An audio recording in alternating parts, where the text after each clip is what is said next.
Anyone that has ever scheduled painting projects for a painting company knows that keeping track of the dates that were last communicated to a customer and the date that their project is currently scheduled is a really big pain point for scheduling. So in this video, I want to show you how we've come up with a solution to tackle this specific problem in Airtable using their new AI feature.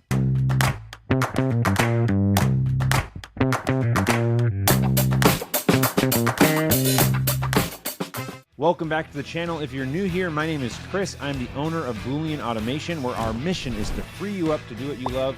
I am in the middle of 30 days of Airtable, where I'm going to be breaking down and showing you and highlighting the specific parts of Airtable that I think make it a fantastic option for painting companies.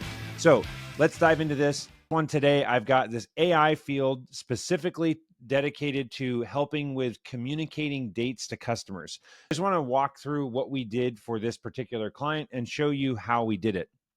First thing is, for the coordinator, we created a interface just for them. And the coordinator at Boolean we define as the person who is coordinating all of the start and end dates of the job, making sure there's colors, things like that.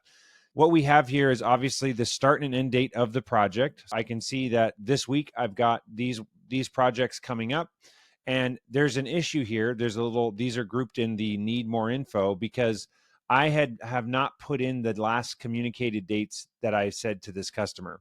The process that we've come up with is sales rep would first put in a rough timeline. Sales might say, I would just put sales, and this would come in from your CRM, end of September.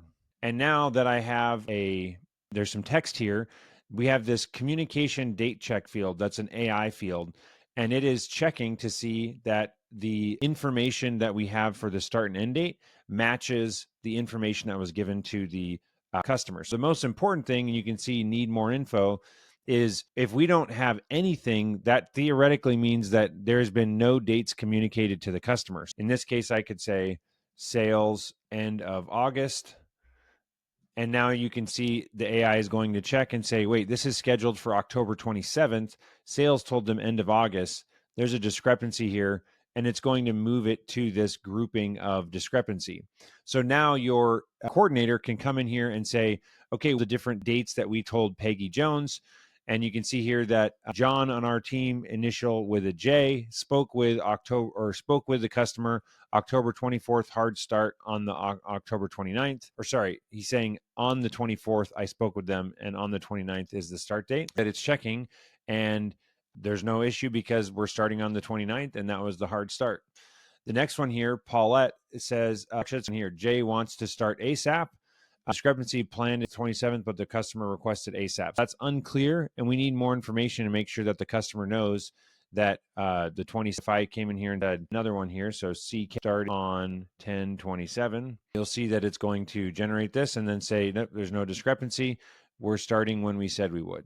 The thing that's super powerful about this is that as you're like months in advance, you could come down here for this particular customer and say we're starting in January, and you can add like just natural notes of all the different things that you have said to the customer and how that's changed over time. And then you have AI come in here and say, hey, wait a minute, this is not in line, or this is, and we tag it with a field here. Now I want to dive into the background of how did we do this so that you can set this up inside of your base as well. Let me go into the back end here, and we have the projects here. So we have start and end date. What I want to show you is the fields that we have for the date communication checks. This is an AI prompt for the date communication check field. And the prompt that we have here is, you are a paint job coordinator. I guess I won't read through the entire thing. One of the things that's important here is it says, we're giving very specific details on the outputs. We want it to say discrepancy, no logged communication.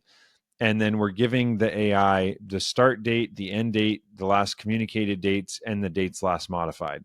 We're able to give the AI all of the data that it would need to see when is it starting, what did we communicate, and when did we last modify this, and then be able to output, is there a discrepancy or not? That's the first piece, is using this long text field with this prompt. If you want this prompt, just leave a comment and we'll drop this prompt in the comment section for you.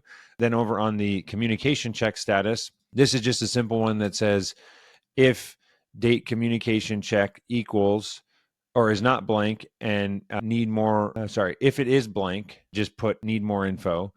If it finds the words no discrepancy, then put no discrepancy. And if it finds the word discrepancy, then put discrepancy action needed.